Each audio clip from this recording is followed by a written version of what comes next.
Hi friends, എല്ലാവർക്കും നമസ്കാരം. Welcome to Minna's tasty kitchen. ഇന്നത്തെ നമ്മുടെ റെസിപ്പി എന്ന് പറയുന്നത് നമ്മുടെ ബ്രെഡും മുട്ടയും ഉപയോഗിച്ച് പെട്ടെന്ന് തന്നെ നമുക്ക് റെഡിയാക്കി എടുക്കാൻ പറ്റാവുന്ന റെസിപ്പിയാണ്. മാത്രമല്ല ബ്രേക്ക്ഫാസ്റ്റ് ആയിട്ടോ അല്ലെങ്കിൽ സ്നാക്സ് ഒക്കെ ആയിട്ടോ എങ്ങനെ വേണമെങ്കിലും നമുക്ക് ഉപയോഗിക്കാം. ചെറിയൊരു പപ്സിൻ്റെ ടേസ്റ്റും കൂടിയുള്ള റെസിപ്പിയും കൂടിയാണ്. അപ്പോൾ ചെറിയൊരു എരിവോട് കൂടിയിട്ടുള്ള നമ്മുടെ ഈ റെസിപ്പി എല്ലാവരും ട്രൈ ചെയ്ത് നോക്കുക. ഉറപ്പായിട്ട് നിങ്ങൾക്ക് ഇഷ്ടമാവും. അപ്പോൾ ട്രൈ ചെയ്ത് നോക്കി മറക്കാതെ കമൻസൊക്കെ അറിയിക്കാം. നമുക്ക് ഒട്ടും തന്നെ സമയം കളയാതെ എങ്ങനെയാണ് നമ്മുടെ ഈ റെസിപ്പി ചെയ്യുന്നതെന്ന് നോക്കാം. അപ്പോൾ നമ്മൾ ഈ റെസിപ്പി ചെയ്തെടുക്കാനായിട്ട് ആദ്യം തന്നെ നമുക്കൊരു ചെറിയൊരു ഫില്ലിങ് റെഡിയാക്കി എടുക്കണം. അതിനായിട്ട് ഞാനൊരു പാൻ അടുപ്പത്ത് വെച്ചിട്ടുണ്ട്. ചൂടായ പാനിലേക്ക് ഒരു 3 ടേബിൾ സ്പൂൺ വെളിച്ചെണ്ണയാണ് ചേർത്ത് കൊടുക്കുന്നത്.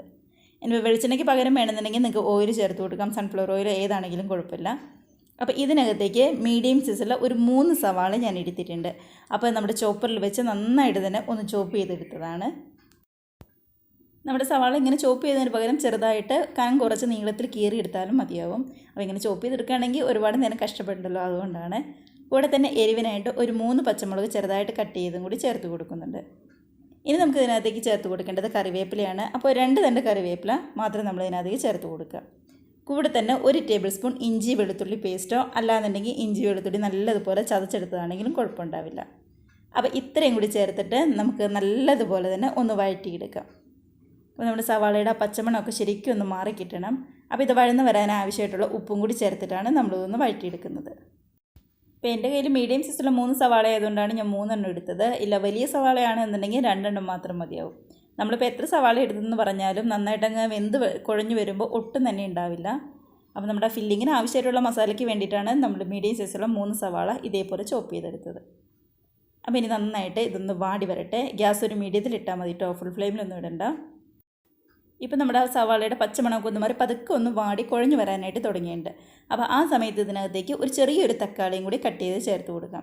അപ്പോൾ തക്കാളി ചേർക്കുകയാണെങ്കിൽ കുറച്ചുകൂടി പഴുത്ത തക്കാളിയാണെങ്കിൽ നല്ല ടേസ്റ്റ് ഉണ്ടാവും. ഇല്ലാന്നുണ്ടെങ്കിൽ ടൊമാറ്റോ സോസ് ആണെങ്കിൽ 1 ടേബിൾ സ്പൂൺ വീതം ചേർത്ത് കൊടുത്താൽ മതി. അപ്പോൾ ഇതാകുമ്പോൾ ശരിക്കും നല്ല ഒറിജിനൽ ടേസ്റ്റ് കിട്ടുമല്ലോ, അതിന് വേണ്ടിയിട്ടാണ്. പതുക്കെ ഒന്ന് തക്കാളിയും കൂടി വാടി വരുമ്പോൾ ഇനി നമുക്ക് പൊടികളൊക്കെ ചേർത്ത് കൊടുക്കാം.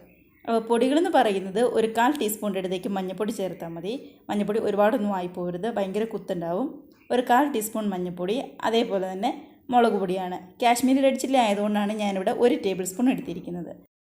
നമ്മൾ മുളക് പൊടി ചേർക്കുമ്പോൾ എരിവൊക്കെ ഒന്ന് നോക്കിയിട്ട് വേണം ചേർത്ത് കൊടുക്കാനായിട്ട്. കൂടെ തന്നെ ഇതിനകത്തേക്ക് മല്ലിപ്പൊടിയാണ് ചേർത്ത് കൊടുക്കുന്നത്. അതൊരു 1/2 ടീസ്പൂൺ മാത്രം മല്ലിപ്പൊടി ചേർത്താൽ മതി. ഇനി ഇതിനകത്തേക്ക് നമ്മൾ ഗരം മസാല ചേർക്കുന്നുണ്ട്. ഗരം മസാലയുടെ അളവെന്ന് പറയുന്നത് ഒരു 1/4 ടീസ്പൂൺ മാത്രം മതിയാവും. അപ്പോൾ ഒരുപാട് എരിവൊന്നും കൂടി പോകാതെ പ്രത്യേകം ശ്രദ്ധിക്കണം. അതുപോലെ തന്നെ മസാലയുടെ കുത്ത് ഒരുപാട് ഉണ്ടാവാനായിട്ടും പാടില്ല. ഇനി ഇതിനകത്തേക്ക് ഞാനൊരു 1/4 ടീസ്പൂണിൻ്റെ അടുത്തേക്ക് കുരുമുളക് പൊടിയും കൂടി ചേർത്ത് കൊടുക്കുന്നുണ്ട്. കുരുമുളക് പൊടിയും അതേപോലെ തന്നെ തക്കാളിയൊക്കെ ഒഴിവാക്കണം എന്നുണ്ടെങ്കിൽ ഒഴിവാക്കാം. ഇതൊക്കെ എരിവൊക്കെ കുറച്ചുകൂടി കൂടാൻ വേണ്ടിയിട്ട് ഞാൻ കുരുമുളക് പൊടി ചേർത്തു എന്നേ ഉള്ളൂ. അപ്പോൾ പച്ചമുളകിൻ്റെ എരിവൊന്ന് നോക്കിയിട്ട് വേണം. അതേപോലെ തന്നെ കാശ്മീരി റെഡ് ചില്ലിയും ചേർത്തുകൊണ്ടാണ് ഞാൻ കുരുമുളക് പൊടി ചേർത്ത് കൊടുത്തിരിക്കുന്നത്. ഇനിയിപ്പോൾ നമ്മൾ ചേർത്തിരിക്കുന്ന പൊടികളുടെയൊക്കെ പച്ചമണം നന്നായിട്ടൊന്ന് മാറി വരാൻ വേണ്ടിയിട്ട് ശരിക്കും ഒന്ന് ഇളക്കി കൊടുക്കണം. അപ്പോൾ ഗ്യാസ് ഫുൾ ഫ്ലെയിമിൽ ഇടരുത്, കാരണം പൊടികളായതുകൊണ്ട് പെട്ടെന്ന് തന്നെ അങ്ങ് കരിഞ്ഞു പോകും. അതുകൊണ്ടാണ് നമ്മുടെ മസാലയായിട്ട് നമ്മുടെ സവാളയും അതേപോലെ തന്നെ തക്കാളിയൊക്കെ ആയിട്ട് നന്നായിട്ടൊന്ന് വെന്ത് റെഡിയായിട്ട് വരട്ടെ. കൂടെ തന്നെ ഒരു 3 ടേബിൾ സ്പൂൺ അടുത്തേക്ക് വെള്ളവും കൂടി ഞാൻ ചേർത്ത് കൊടുക്കുന്നുണ്ട് കേട്ടോ. അപ്പോൾ ശരിക്കും ഒരു കുഴമ്പം പരുവത്തിൽ നമുക്ക് കിട്ടും. അപ്പോൾ ഒരുപാട് വെള്ളം കൂടി പോകരുത്, ഒരു 2 അല്ലെങ്കിൽ 3 ടേബിൾ സ്പൂൺ മാത്രം മതി. അതും കൂടി ചേർത്ത് കൊടുത്ത് ഒരു 5 മിനിറ്റെങ്കിലും നമ്മുടെ മസാല നന്നായിട്ടൊന്ന് റെഡിയായിട്ട് വരട്ടെ. അങ്ങനെ നമ്മുടെ മസാലയൊക്കെ ആണെങ്കിൽ നന്നായിട്ട് തന്നെ റെഡിയായിട്ട് വന്നിട്ടുണ്ട്. പൊടികളുടെ പച്ചമണം മാറി സവാളയും തക്കാളിയൊക്കെ ആണെങ്കിൽ നല്ലതുപോലെ തന്നെ വെന്ത് ശരിക്കും കാണുമ്പോൾ തന്നെ നമുക്കറിയാൻ പറ്റും, നല്ലൊരു മണമൊക്കെ വരുന്നുണ്ട് കേട്ടോ. അപ്പോൾ അടിപൊളിയായിട്ട് റെഡിയായി വന്നിട്ടുണ്ട്. അപ്പോൾ ഇത് മതി. ഇനി നമുക്ക് ഗ്യാസ് ഓഫ് ചെയ്ത് ഇതവിടെ മാറ്റി വയ്ക്കാം. നമുക്ക് ബാക്കി കുറച്ച് പരിപാടികളും കൂടി ഒന്ന് ചെയ്തെടുക്കാനുണ്ട്. നമ്മുടെ ഇപ്പോൾ ഇതുപോലുള്ള മസാലയ്ക്കൊക്കെ കുറച്ച് എരിവൊന്ന് മുന്നിൽ നിൽക്കുന്നതാണ് എനിക്ക് കുറച്ചും കൂടി ടേസ്റ്റായിട്ട് തോന്നിയിരിക്കുന്നത്. അപ്പോൾ എരിവ് നോക്കിയിട്ട് അത്രയും വേണ്ട എന്നുണ്ടെങ്കിൽ നിങ്ങൾ കുറച്ച് മാത്രം ചേർത്താൽ മതി. അപ്പോൾ ഇതവിടെ ഇരിക്കട്ടെ. അങ്ങനെ നമ്മുടെ മസാല റെഡി ആയിട്ടുണ്ട്. ഇനി നമുക്ക് ചെയ്തെടുക്കേണ്ടത് നമ്മുടെ ഫില്ലിംഗ് ആണ്. അപ്പോൾ അതിനായിട്ട് ഞാനിവിടെ കുറച്ച് ബ്രെഡ് എടുത്ത് അതിൻ്റെ സൈഡൊക്കെ ആണെങ്കിലും നല്ലതുപോലെ തന്നെ ഒന്ന് കളഞ്ഞ് വെച്ചിട്ടുണ്ട്. കൂടാതെ ഒരു 3 മുട്ട പുഴുങ്ങിയതും കൂടി നമ്മൾ എടുത്തിട്ടുണ്ട്. അപ്പോൾ നമ്മുടെ ഈ മസാലയ്ക്ക് ഒരു 3 മുട്ട മാത്രം മതിയാവും. അതേപോലെ തന്നെ ബ്രെഡും അത്യാവശ്യം നല്ല രീതിയിൽ തന്നെ വേണം കേട്ടോ. അപ്പോൾ ഈ 3 മുട്ട നമുക്ക് ഇഷ്ടമുള്ള ഷേപ്പിൽ ഒന്ന് കട്ട് ചെയ്ത് വെക്കാം. ഞാനിപ്പോൾ ഇതേപോലെ റൗണ്ട് ഷേപ്പിലാണ് നമ്മുടെ മുട്ട കട്ട് ചെയ്തിരിക്കുന്നത്. ഇനിയിപ്പോൾ ചെറിയ ചെറിയ കഷ്ണങ്ങളായിട്ട് കട്ട് ചെയ്യണമെങ്കിൽ അങ്ങനെയും കട്ട് ചെയ്യാം. അപ്പോൾ മഞ്ഞക്കുരു ഒരുപാട് പൊട്ടിപ്പോവാതെ നോക്കണം. ഇനിയിപ്പോൾ നമ്മൾ ചെയ്യേണ്ടത് ഒരു ബൗളിലേക്ക് ഒരു 3 അല്ലെങ്കിൽ ഒരു 4 മുട്ട പൊട്ടിച്ച് നമുക്ക് ഒഴിച്ചു കൊടുക്കാം. കൂടെ തന്നെ ഇതിനകത്തേക്ക് ആവശ്യത്തിന് ഉപ്പും അതേപോലെ തന്നെ കുറച്ച് കുരുമുളക് പൊടിയും കൂടി നമ്മൾ ചേർത്ത് കൊടുക്കുന്നുണ്ട്. അപ്പോൾ നല്ലൊരു ടേസ്റ്റ് കിട്ടാൻ വേണ്ടിയിട്ടാണ് നമ്മുടെ ഈ മുട്ടയ്ക്ക് നമ്മൾ അങ്ങനെ ചേർത്ത് കൊടുക്കുന്നത്.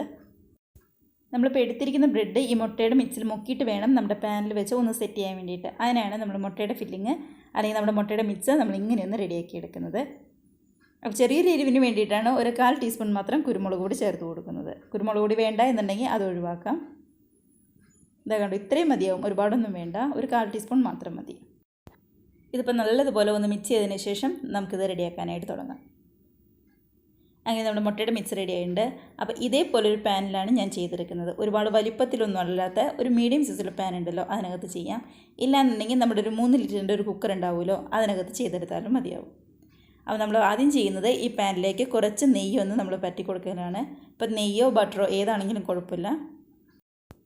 ഞാനിപ്പോൾ ഇവിടെ നെയ്യാണ് എടുത്തിരിക്കുന്നത്. അപ്പോൾ നെയ്യ് ഒഴിച്ചതിന് ശേഷം ഒരു ബ്രഷ് വെച്ച് നമ്മുടെ ഈ നെയ്യ് ഈ പാനിൻ്റെ എല്ലാ ഭാഗത്തേക്കും ഒന്നാക്കി കൊടുക്കാം.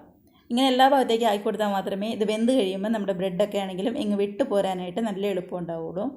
അപ്പോൾ ഒട്ടും തന്നെ അടിയിലൊന്നും പിടിക്കാതെ നന്നായിട്ട് തന്നെ കിട്ടാൻ വേണ്ടിയിട്ടാണ് നമ്മളിങ്ങനെ എല്ലാ ഭാഗത്തേക്കും നെയ്യൊന്ന് പറ്റി കൊടുക്കുന്നത്. കണ്ടോ, നമ്മുടെ പാനിൻ്റെ എല്ലാ ഭാഗത്തേക്കും നമ്മളൊന്ന് പറ്റി കൊടുത്തിട്ടുണ്ട്. ഇനിയിപ്പോൾ നമ്മൾ റെഡിയാക്കി വെച്ചിരിക്കുന്ന നമ്മുടെ സൈഡൊക്കെ കട്ട് ചെയ്ത ബ്രെഡ് ഉണ്ടല്ലോ, ആ ബ്രെഡ് നമ്മുടെ ഈ മുട്ടയുടെ മിക്സിൽ പതുക്കെ ഒന്ന് മുക്കിയതിന് ശേഷം നമ്മുടെ പാനിലേക്ക് വെച്ച് ഒന്ന് സെറ്റ് ചെയ്ത് കൊടുക്കാം. അപ്പോൾ ഒരുപാട് നേരം മുക്കി വെക്കരുത് കേട്ടോ നമ്മുടെ ബ്രെഡ്. അങ്ങനെ ഒരുപാട് നേരം മുട്ടയിൽ മുക്കി വെച്ച് കഴിഞ്ഞാൽ ബ്രെഡ് അങ്ങ് പൊടിഞ്ഞു പോകും.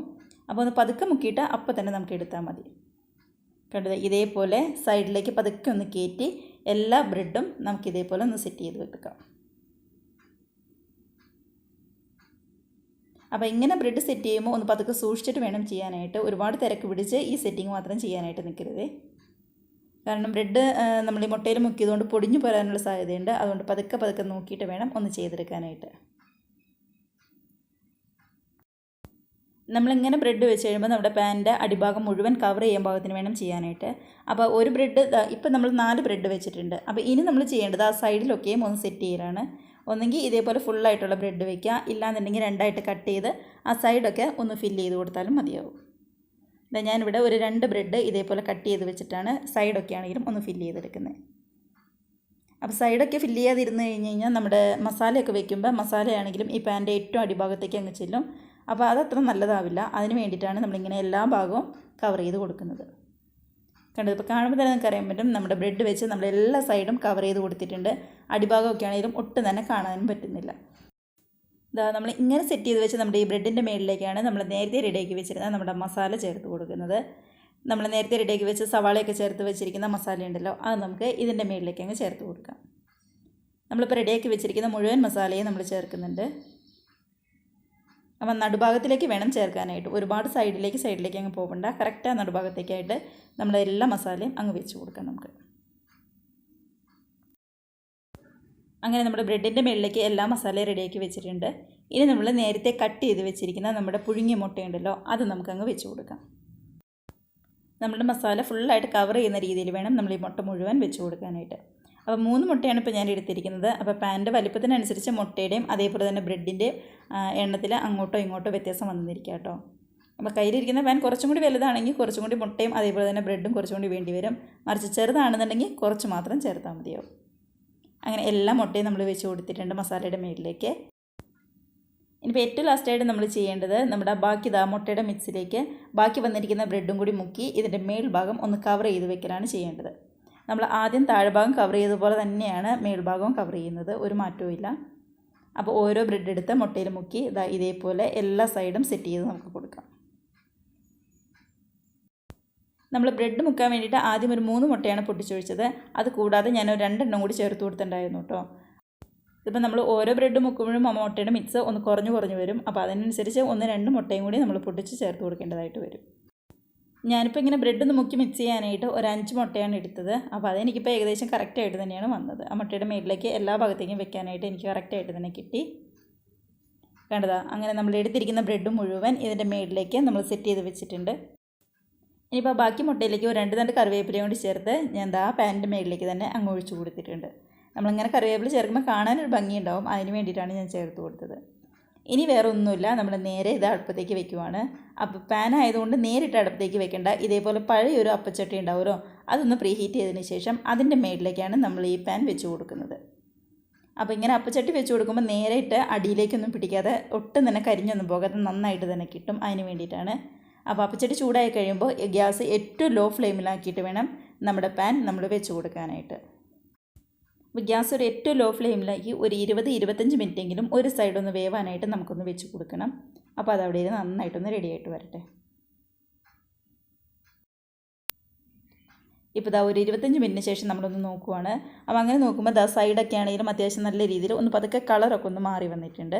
അപ്പോൾ ഒരു വശം അത്യാവശ്യം നന്നായിട്ടൊന്ന് റെഡിയായി വന്നിട്ടുണ്ട്. പക്ഷേ മേൽഭാഗം അത്രയും അങ്ങ് വന്നിട്ടില്ല.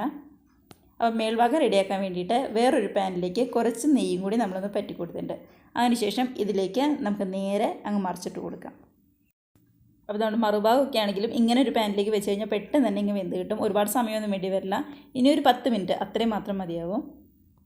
കണ്ടോ, ഒട്ടും തന്നെ കരിഞ്ഞൊന്നും പോകാതെ നല്ല അടിപൊളിയായിട്ട് തന്നെ നമുക്ക് കിട്ടിയിരിക്കുന്നത്. നമ്മുടെ പാനിലേക്ക് ആ പ്രീഹീറ്റ് ചെയ്ത പാനിൻ്റെ മുകളിലേക്ക് വെച്ചുകൊണ്ട് തന്നെ ഒട്ടും തന്നെ കരിഞ്ഞൊന്നും പോകാതെ നന്നായിട്ട് തന്നെ വന്നിട്ടുണ്ട്. ഇനിയിപ്പോൾ ആണെങ്കിലും നമ്മുടെ മേൽഭാഗവും അതേപോലെ തന്നെ നമുക്കൊന്ന് വേവിച്ചെടുക്കാം. അപ്പോൾ ഒരു 10 മിനിറ്റ് ഏറ്റവും കൂടിയ, ഒരുപാട് സമയമൊന്നും വേണ്ടി വരില്ല. നമ്മൾ നേരത്തെ 20-25 മിനിറ്റ് വെച്ചാൽ അത്രയൊന്നും വേണ്ടി വരില്ല. ഒരു 10 മിനിറ്റിനുള്ളിൽ നമുക്ക് റെഡി ആയിട്ട് കിട്ടും. അങ്ങനെ ഒരു 10 മിനിറ്റൊക്കെ കഴിഞ്ഞു. ഇനി നമുക്ക് തുറന്ന് വേറൊരു പാത്രത്തിലേക്ക് അങ്ങ് മാറ്റി കൊടുക്കാം. നമ്മൾ ഇതേപോലൊരു പാത്രത്തിലേക്ക് അങ്ങനെ മാറ്റി കൊടുക്കുന്നത്. അപ്പോൾ അത് മേളിലേക്ക് വെച്ച് നമുക്ക് പതുക്കെ ഇതേപോലെ ഒന്ന് മറിച്ചിട്ട് കൊടുത്താൽ മാത്രം മതി.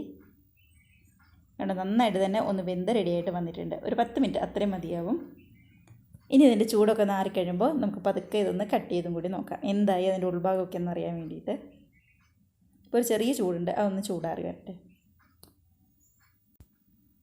ഇപ്പോൾ ഇതിൻ്റെ സൈഡൊക്കെ ആണെങ്കിലും നിങ്ങൾക്ക് കാണുമ്പോൾ തന്നെ അറിയാം ഒട്ടും തന്നെ കരിഞ്ഞൊന്നും പോയില്ല. എന്നാൽ നന്നായിട്ട് മുരുമുരാന്ന് മുരിഞ്ഞാണ് ഇരിക്കുന്നത്.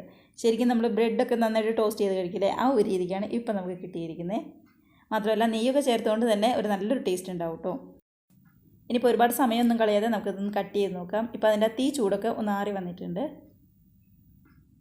നമ്മൾ സാധാരണ കേക്കൊക്കെ കട്ട് ചെയ്യില്ലേ, ആ ഒരു രീതിക്ക് തന്നെ ഇങ്ങനെ കട്ട് ചെയ്തെടുത്താൽ മാത്രം മതി.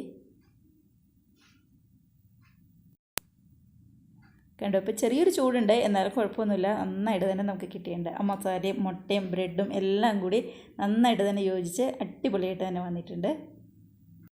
അപ്പോൾ ഇച്ചിരി കഷ്ടപ്പെട്ട് കഴിഞ്ഞാൽ നല്ല സൂപ്പർ ടേസ്റ്റുള്ള ഒരു റെസിപ്പി തന്നെയാണ് നമുക്ക് കിട്ടുന്നത്. പപ്സൊക്കെ ഇഷ്ടമുള്ള എല്ലാവർക്കും ഉറപ്പായിട്ട് നമ്മുടെ ഈ റെസിപ്പി ഇഷ്ടമാവും. നമ്മുടെ പപ്സിൻ്റെ മസാലയൊക്കെയാണ് നമ്മൾ ഇതിൻ്റെ ഉള്ളിൽ വെച്ചിരിക്കുന്നത്. നമ്മൾ മൈദയ്ക്ക് പകരം ഇവിടെ ബ്രെഡ് ഉപയോഗിച്ചു എന്ന് മാത്രമേ ഉള്ളൂ. മുട്ടയും ബ്രെഡും കയ്യിലുണ്ടെന്നുണ്ടെങ്കിൽ ഉറപ്പായിട്ടും ട്രൈ ചെയ്ത് നോക്കുക, എല്ലാവർക്കും ഇഷ്ടമാവും. അപ്പോൾ നമ്മുടെ ആ എരിവുള്ള മസാലയും മുട്ടയും അതേപോലെ തന്നെ ബ്രെഡും കൂടിയൊക്കെ ചെല്ലുമ്പോൾ ഒരു പ്രത്യേക ടേസ്റ്റ് തന്നെയാണ്. എരിവ് കുറയ്ക്കണമെന്നുണ്ടെങ്കിൽ കുറയ്ക്കാം, പക്ഷേ ഈ എരിവോടുകൂടി കഴിക്കുകയായിരിക്കും അതിൻ്റെ ശരിക്കുള്ള ടേസ്റ്റ് അറിയാനായിട്ട് പറ്റുക. അപ്പോൾ ചെറു ചൂട് ചായയുടെ കൂടെ എല്ലാവരും നല്ല ഹാപ്പി ആയിട്ടിരുന്ന് കഴിക്കുക. കൂടെ തന്നെ നമ്മുടെ റെസിപ്പിയൊക്കെ ഇഷ്ടമായിട്ടുണ്ടെങ്കിൽ ഒന്ന് ലൈക്ക് അടിച്ച് മറ്റുള്ളവരിലേക്ക് കൂടി ഷെയറും കൂടി ചെയ്യാനായിട്ട് മറന്നു പോകരുത്. അതേപോലെ തന്നെ ആദ്യമായിട്ട് നമ്മുടെ ചാനൽ ആരെങ്കിലും കാണുന്നവരുണ്ടെങ്കിൽ വീഡിയോയ്ക്ക് ഇഷ്ടമായിട്ടുണ്ടെങ്കിൽ ഒന്ന് സബ്സ്ക്രൈബ് ചെയ്തും കൂടി സപ്പോർട്ട് ചെയ്യുക കേട്ടോ. അപ്പോൾ നമുക്ക് ഇതേപോലുള്ള പുതിയ പുതിയ വീഡിയോസിൻ്റെ റെസിപ്പീസൊക്കെ ആയിട്ട് വീണ്ടും കാണാം. അതുവരെ എല്ലാവരും തന്നെ ഹാപ്പി ആയിട്ട് ഹെൽത്തി ആയിട്ടിരിക്കുക. ബൈ.